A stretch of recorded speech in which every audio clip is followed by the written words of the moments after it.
to allow one public speaker, and that is Mike Cirbolo. Mr. Cirbolo? Yes, thank you. Please identify yourself for the record. Yes, thank you very much on my bad. I apologize for not being able to make it earlier. My name is Mike Cirbolo.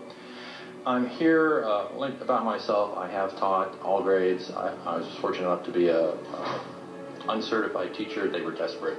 I have a technical background in science and math. The reason I'm here is I went to Deerfield Beach High School as a student, and in Rapid City, where I spent a number of years, Rapid City unfortunately was the first community to have a student walk in with a shotgun. And as we all know, our community has had some serious things happen lately as well. In fact, I'm not going to ask you questions. I know you can't answer it, but it is a federal statistic, not mine, it's not my opinion, that 1 out of 5 children before reaching the age of 18 has been exposed to something that has met a degree of criminal prosecutability, not just something that would make a parent upset. And this is our government's federal statistics. These come out every 4 years. They are not mentioned. I do not know why. But here's the deal. There's nobody between those kids and what's happening to them other than you. There's no one who has a hat whose job it is. The people who gather the statistics, our federal government, also gather statistics on how much salad they're eating and a bunch of other things. That's what's published. This statistic has been out there for a decade. I wrote about it 15 years ago. I'm not the only one. I don't want to discuss this statistic. That's not why I'm here. It is 1 out of 5. You can look it up. So whose job is it? You are the only ones who can do anything. Okay? First off, how can you do it? It's not your job. Who's going to let you? And what can be done? Triage. You can find out what the numbers are. For our students, 250,000 students, real numbers. It's called anonymous polling. If it cost $1 million, I could ask you for $1 million and you'd be all impressed and give it to me. It involves a penny. You flip a penny. You ask the students. You tell them. If it's heads, you say yes. If it's tails, you answer the question. I had planned on giving you each a penny and inquiring as to whether your favorite pie was apple or pumpkin. It's a bit complicated because you can't answer, so I'm going to skip ahead. We could still do it. I could ask you to write on a piece of paper. Pick the top or the bottom. I could ask you to do it now if I can't ask you for your permission. But let's say you were to write on a piece of paper. I'd say, okay, pick one. You'd pick the top or the bottom. I'd say, okay, call the top heads, bottoms, tails. Now, if it were children, I can phrase this much more carefully. It's 3 minutes, it's the end of the day. It could be phrased as, and you will spend hours deliberating this. Believe me, the question can be phrased. Has anything happened that you were uncomfortable, that you felt trapped and you couldn't share with an adult? It could be that simple, and you can have an answer that will not upset parents. It won't upset the kids. If I ask, excuse me for pointing, but one of you, whether your favorite pie is apple or whatever, you won't tell me. But I can ask all of you. You'll say heads, heads, tails, tails, heads, heads, heads, tails, tails. None of you will know whose favorite pie or whatever. Okay, so we can ask our children these tough questions. That is not an excuse. And I'm out of time? Yes, wrap up, please. To wrap up, please consider, and perhaps we should have a discussion. We could have a meeting, board meetings, talk with you people, whatever is necessary. One thing I was very encouraged, you are all so motivated, and we're all talking about money. Please don't think about any of these things. It's not an issue of money. It is an issue of acknowledging that there's a problem and then worrying about it. If a child is on fire, and that's what we're talking about, this is literal abuse, and they're on fire now, not next month, not last month, it's not someone else's kids. As we're speaking, out of our 250,000 kids, students, 50 are newly being abused as we're speaking, and they're on fire in pain now, this second. So it is not a matter of whose head is it. The CDC quietly changed the rules on everyone and mentioned, oh, by the way, this is transmittable community-wise, not familially, not within families. But if you're born within a community that starts to exhibit these problems, culturally, our brains respond. I can be raised in a convent. My brain will respond to what your children do. Do you understand this? If you don't, you need to. It is your responsibility. It is not a matter of a child being abused and they'll get over it. It is a physical change. It is not that they are thinking short. Sir, They your time are is short. up. Their legs have been cut off. Sorry. Flip the coin, please. I would love to talk to you at a later point about this. It is very important. All our kids, we can find out now what the real numbers are. Thank you. Thank you, sir. Okay. The business of the school board of Broward County is now complete, and I am adjourning this meeting. Thank you, everyone. A long day.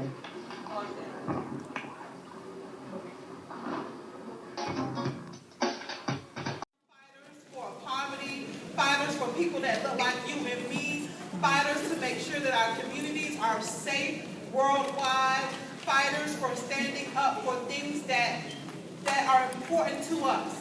So we want to welcome them. We want to welcome them with open arms, and we want to welcome them standing up when they're... You look at me and run I commend all of you for being here, and everyone is struggling, trying to bring forward a fact. Poverty. No one believes it. A lot of people simply do not believe that kids are hungry or elderly are hungry. I have a solution. Let's ask the kids. Let's ask them, how many kids are hungry? Why not? Why can't we ask our kids in class how many are hungry? Well, because we don't want to single anyone out. So very quickly, anonymous polling. We can anonymously poll our kids every day. It should be a regular part of class. Instead of singling them out, do you or don't you know a question individually, I can ask, how many kids did their homework? And I'll get a response from the class as a percentage poll. It's called anonymous polling. You flip a coin, the kid answers yes if it's heads, and he answers the truth if it's tails. So if I ask you a sensitive question, you might respond yes or no, but I can't tell from your response whether you're responding to the question or whether you're responding to the result of your toss. Now what this means is, and I think this is why it's very important to you, you're trying to light fires under people. People aren't believing you. People have hearts already. We already want to do things. I think it's our eyes that are lacking. Okay, I think when people hear, oh, 1 out of 5 kids are criminally victimized. You talked about people who can't defend themselves. Even an elderly person usually has more wherewithal. They know who to call, or someone to call. They have someone to call. Kids, they have no one. If they're in crisis, what the statistics are 1 out of 5 are criminally attacked by 18. Criminally means it's met the criminal definition. You can be taken to jail for doing something. Now, most of us as parents, we get upset way before it reaches criminality. So if it's 1 out of 5, there was the Million Father March. 200,000 fathers of the Million Father March should be up in arms about the 1 out of 5 statistic. So we hear these statistics and they go in one ear out the other. It's like stepping over dead bodies. We've all seen that black, grainy video of a store being robbed, and this woman is stepping over a dead body to get to her coffee. And we're all looking down on that person. How dare she step over a dying person for his coffee? We do that every time we hear the statistic of 1 in 5 kids abused. And we let it go in one ear and out the other. Same thing with poverty. We try to put a human face on it. So then it's difficult. Every morning, it should be a part of class. We talk about inclusion. If I'm overly Let me jump right quick up. So I'm just trying to follow your logic. So kids come in the classroom, every morning you want to ask them if they're hungry. Half the class says yes, and then what? Then I want to look you and their parents in the eye and say, it's not some other kids that are hungry. I want to go to these people here in this room and say, half of your kids are hungry, and I want to jump up and down and scream. I can't scream quite as much because it's like, well, they might be hungry, or it's some other kids, or it's the statistics in a paper. Okay, I think this individualized, I think it'd be very powerful. Got it. Thank you for your comment. We appreciate it. Yes, sir. Hi there. My name is Justin, and I've been a political and protest. Tough questions. That is not an excuse. And I'm out of time. Yes, wrap up, please. To wrap up, please consider, and perhaps we should have a discussion. We could have a meeting, board meetings, talk with you people, whatever is necessary. One thing I was very encouraged, you are all so motivated, and we're all talking about money. Please don't think about any of these things. It's not an issue of money. It is an issue of acknowledging that there's a problem and then worrying about it. If a child is on fire, and that's what we're talking about, this is literal abuse, and they're on fire now, not next month, not last month, it's not someone else's kids. As we're speaking, out of a 250,000 kids, students, 50 are newly being abused as we're speaking, and they're on fire. Without having all of you toss a penny, I just tried to wing it, which I do apologize for. You are the good guys. I want to emphasize that. Part of what I've been trying to communicate with you is I have dealt with the community and taught and tried to push some bullying things through at a school in Rapid City, South Dakota, and discovered, much to my amazement, that there was a communication problem. I don't know how to explain it other than to say that it seems to take longer to explain things than it should. And I think part of the problem is we're literally facing the wrong direction. It's not a matter of targeting bullying kids or targeting teachers that are bullying or administrators that aren't doing their jobs. What we're dealing with is we need to target the culture of bullying at the schools. And we need to model the behavior we want them to learn. And we need to not have them be punished. School is not a place for punishment, it's a place for learning. In fact, in your own documents, it says in regard to discipline of teachers at least, and administrators, that it is supposed to be for the purpose of, it doesn't use the word education, I think the word is correction. Well, we need to have that attitude with our students. If a student is bullying, I've never seen a happy kid that bullies. One of the young men who was involved in this bullying incident that you just discussed with Mrs. Brown made the national news. We're in the national news all the time. What was it, the Broward Cops show or something like that?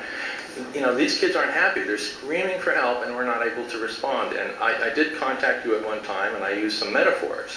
To give you an example of how difficult this is, the metaphors literally seem to be not understood, and there's a reason for that.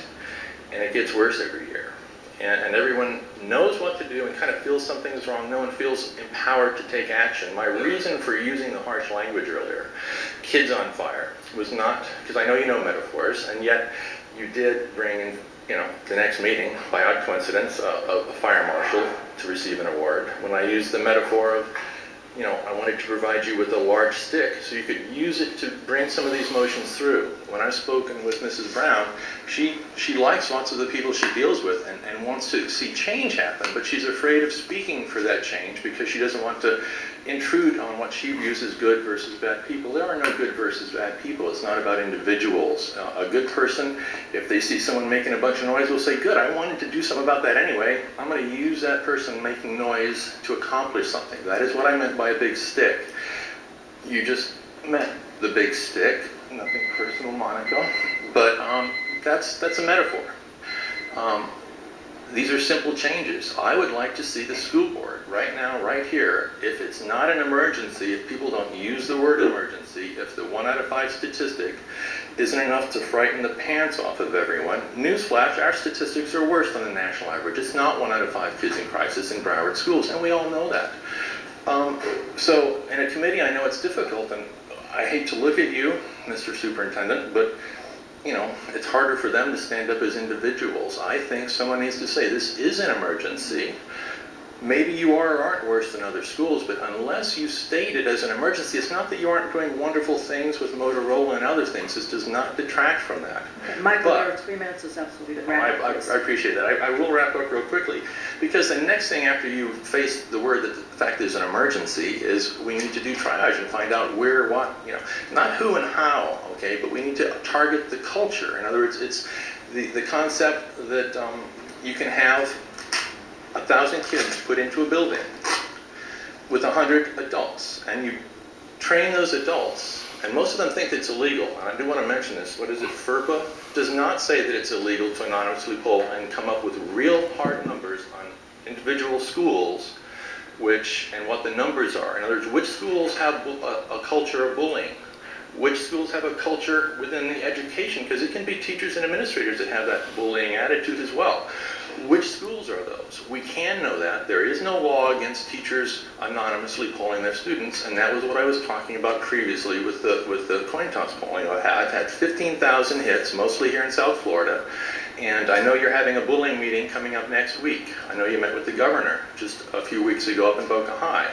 I doubt this is being discussed as an emergency basis. Okay, I would like to see one of you now, today, be willing to say it's an emergency, and you will be called upon to do this again. I realize it's a scary, frightening thing to take a step like that, but I'm asking you right now, and I'm aware of the rules as to Okay, you can't so respond, your but time- I also am aware that you can do anything you want if you wish. So I am asking you officially, for any one of you or all of you together, say, yeah, this is an emergency, we're going to deal with it, we're going to reach out to people such as myself and Monica and find Okay, I'm going to cut solutions. you off, sir. Thank you, I And understand. realize also that we do not make any public response to any presentations at this time. If a child is on fire in front of you, We you do should not yell. make any I apologize. public for response interrupting. at this time, sir. Thank you. Okay. Thank you for your time. Mr. Khan, are we ready to proceed? I don't know that Mr. Soto is here just yet. Ian Sargent. Michael Cervola.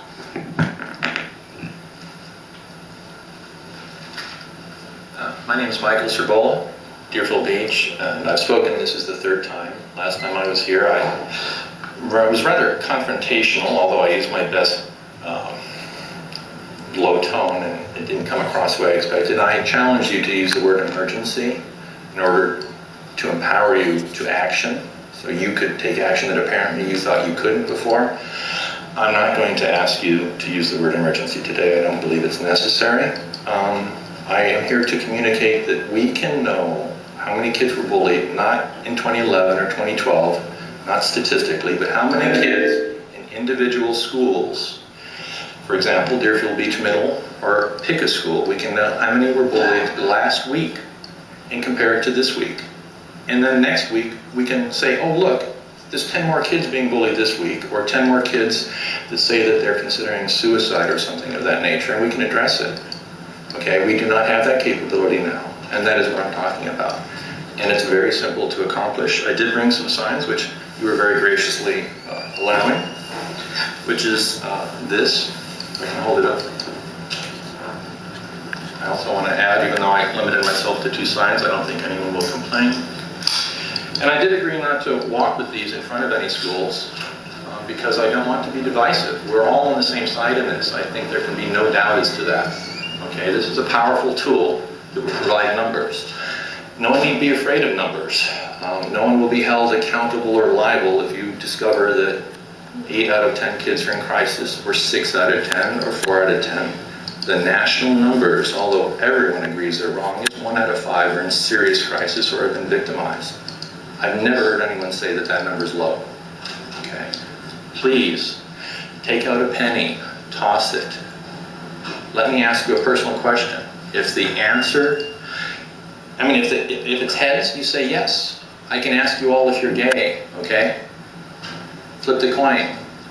You'll say yes or no. I won't know whether you're responding to the head on the coin or to the truth. But when I take all of you together, if there's 100 of you, I know that 50% should have said yes or no based on the flip of the coin. So it's very easy for me to then come back to you and say, hey, guess what? 20% of the people on this board are gay, but none of you are marked out, okay? We can ask children personal questions without any intrusion of rights. And by the way, we speak a lot about adult rights. I never hear anyone talk about the rights of children to be safe. They're little people, okay, but they are not adults. They should never be put in jail. If you want to put kids in jail, then write it into the law. Say, we want to put kids in jail at 17, or 16, or 15, or 14, or 13, or 12, or 11.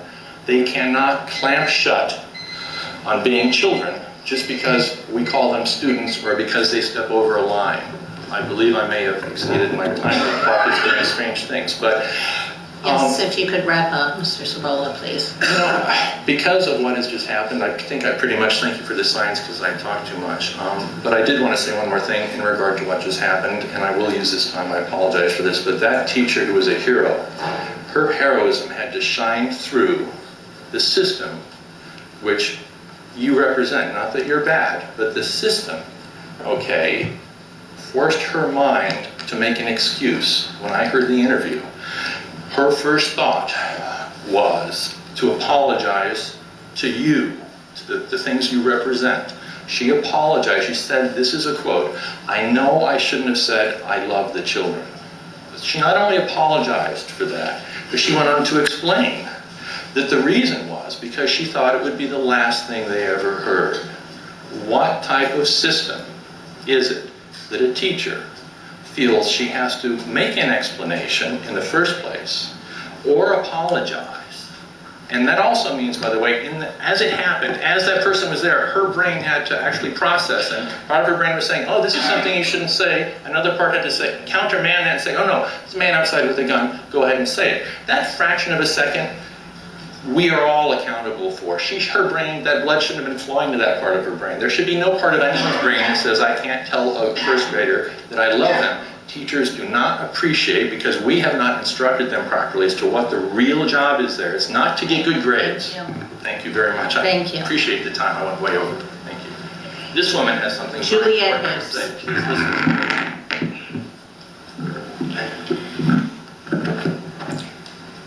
Mr. Runcie and the school board members, I am so confused. One, let me remind you of the case that was filed against me. The student was 18 years old. Her parents had cyberbullied her about her sexual orientation publicly on Twitter. And after I properly reported the incidents as required by law and Broward School's policy, I was charged with professional misconduct for possibly contributing to that student's homosexuality. This case got investigated. Ridiculous. I don't understand. Someone please explain to me how a teacher at Cypress Bay is allowed to sleep with an 18-year-old student. It's okay. He still has his job. But I was investigated for contributing to the homosexuality of a student? That's insane. Okay, this is allowed. Someone please needs to explain to me why there is still no investigation into John Marlowe. 9 months ago, I began writing this body. 9 months. I warned you that things would happen at Deerfield. What happened 3 weeks later? A student was sexually assaulted. At what point do you choose to take any action? Recently, I called and requested public information about the SIU cases that had been filed at Deerfield Beach High for the last 5 years. This was supposed to be a matter of public record. David Gold responded with the number of 5 cases over 5 years. I know of more cases than that in 2. So I expressed that. When I questioned it, I got 8 cases on 5 years. I still know of more. And that was in 2 years, not 5. So what I'm now requesting is that parents and teachers have a right to know how many cases have been filed by a principal or a school, cleared, and action taken for each schools. Students, parents, and teachers have a right to protect themselves. This information needs to be posted on the website listed for each school. When are your anti-bullying policies going to mean anything? Because right now they mean nothing. How can you support the lesbian, gay, bi, and transgender students, and this case of mine could even be investigated? It tells me that Broward School is even in a bigger mess than the indictment indicated a few years ago. Everything is just paper until you take some action. I never went even public until student safety was an issue. I wrote several school board members and Mr. Runcie warning them of the unsafe conditions at Deerfield Beach High and expressed my fear that something bad was going to happen. Unfortunately, I had to live with the fact that 3 weeks later a student was sexually assaulted. She was then violated by administration who told her she should get over it because she wasn't raped by a male administrator. The levels of corruption in this district are absurd. If Broward Schools police can lie about the number of cases, which is supposed to be a matter of public record, that's the SIU department, then it needs to be dissolved. And Mr. Runcie, if you can't keep your word regarding something as simple as an investigation, then sir, you need to resign. Thank you. Have a nice day. Mary Furtick. Oh, it's recording.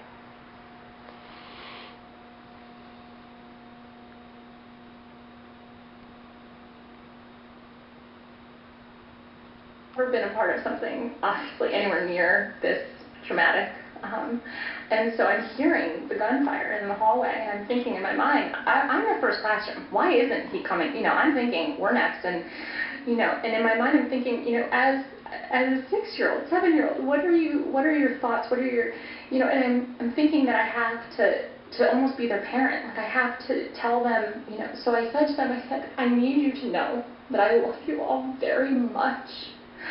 And that it's going to be okay, because I thought that was the last thing they were ever going to hear. I thought we were all going to die. You know, and I don't know if that's okay, you know, teachers, and, you know, but I wanted them to know someone loved them, and I wanted that to be one of the last things they heard. Not the gunfire in the hallway. It's so horrible. Horrible. Horrible. How did you know you were going to be okay? What I happened? didn't. What finally happened was the gunfire stopped. The gunfire wasn't that long, so that stopped, but I said, no, we're not going anywhere. We're staying here until someone good comes to, gets us out. So eventually what happened was the police came and started knocking, and obviously, I mean,